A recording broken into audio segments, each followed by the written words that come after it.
As collectors, and I think this is probably universal, but as collectors, we can be a little nuts. Not just in the knife collecting, but car collecting, baseball card.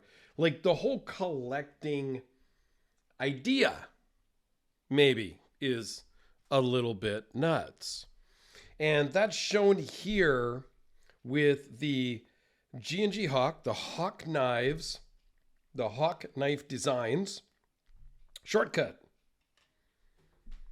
It is a really fancy, a really expensive box cutter. Okay. This particular one I have had in my tool bag for, I am going to guess, 20 years, give or take. It's gotten new blades from time to time for sure.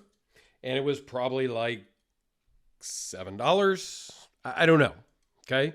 I didn't go price them right now. They're probably about $10. There are newer versions of a box cutter, and this is one of them. Spring-loaded clip, flipper tab, and a really nice case here that I had to open just because the lighting was reflecting off of the plastic here. This is a fully 3D printed case. This fits in nicely. You have extra blades.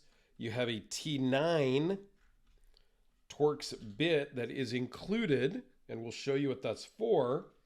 And there's even a titanium pivot tool that is included, and all has its own little spots to reside inside of this 3D printed thing.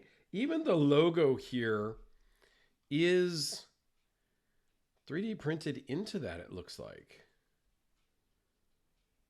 I mean, it's pretty cool. It's a nicely designed case. But do we need this? We don't need anything. Like, we literally don't need any of the knives that we own. We need one. Like, it's a collecting thing. But do we need a rather high-end utility knife? It takes standard utility blades. So the blade that is in this 20-something-year-old all-trade utility box cutter, I could open this up, I could take that blade out, and I could put it in here. It does come with, I'm just going to get that stuck down. It does come with these sawtooth blades, and it comes with a couple of them in this, nice little case. I think that's cool.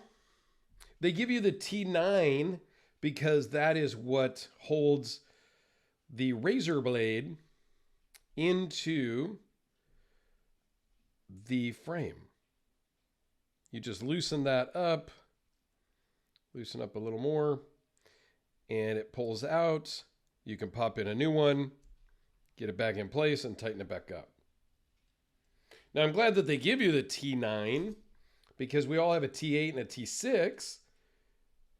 I don't know why they went with a T9.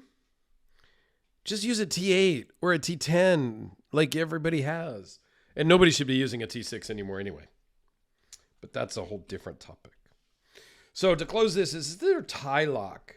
The tie bolt lock? Tie lock? I'm not sure exactly what they call it. Back in the day, Chris Reeve had one, and I think they called that the tie lock. It is a spring-loaded lever here that just lifts up. It pops right down into that groove. And it is solid. Like, this is not going to unlock on you by mistake. Really nice place to place your finger. Nice thumb ramp here. So you can do some good cutting with this. It works really well. It might work a little bit better with a regular blade rather than the sawtooth blade for this type of cutting. But it gives you options. Like I said, you can just grab a regular blade and put in, and it will cut just like that. Okay? So you have options. I didn't do all the specs and stuff because nobody really cares. It's a box cutter. It weighs in at 2.3 ounces. This is heavier. So I get the point where if you're going to be using this in a warehouse application for 8 hours a day, this might be a little bit bulky for you. Now, there are other options. Milwaukee for sure makes a folding version, like a lockback. DeWalt might make one. Like a lot of people might make different options. But this one comes in at 2.3 ounces. It runs on bearings and has a flipper tab. So for us knife collector guys, it's great. It's fun, it's fidgety, and it has a spring-loaded pocket clip, which a lot of different Hawk knives have. Made in the United States. Comes in their base models, which this is a base model one. If you get in on one of the drops, it's $475. Yeah, that's a lot. Versus call it a $10 utility knife. Those of us that are even looking at this aren't really swayed by the price because we already know this is a luxury item. This is a want, not a need. And so it doesn't really faze us. I didn't buy this. This belongs to my friend Alex over at the Watch and Cut channel. But because I didn't get that excited about it. It's all titanium. You know, for us, knife collector, knife enthusiasts, I think it works and it's cool. Alex also has one from Rexford Knives. The Rut, the Rexford utility tool. Similar but different. It doesn't flip open. It just slides out the front. The razor blade slides out. Cut with it. You slide it back in. More like this, but different configuration. And it's very small. It's just about the size of the razor blade itself. So there are options out there. Could you thumb it open from here? I wonder. Not designed for that. Yeah, you're going to cut your... Just use it the way it's intended. I don't want to cut myself. It's very sharp. So there you go. A quick little Dirkscussion, I guess, about us crazy knife collecting enthusiast guys that are always looking to spend money on something. That's just what it is. I mean, I've gone crazy with Red Horse Knife Work Hellraisers, right? Production model, $200.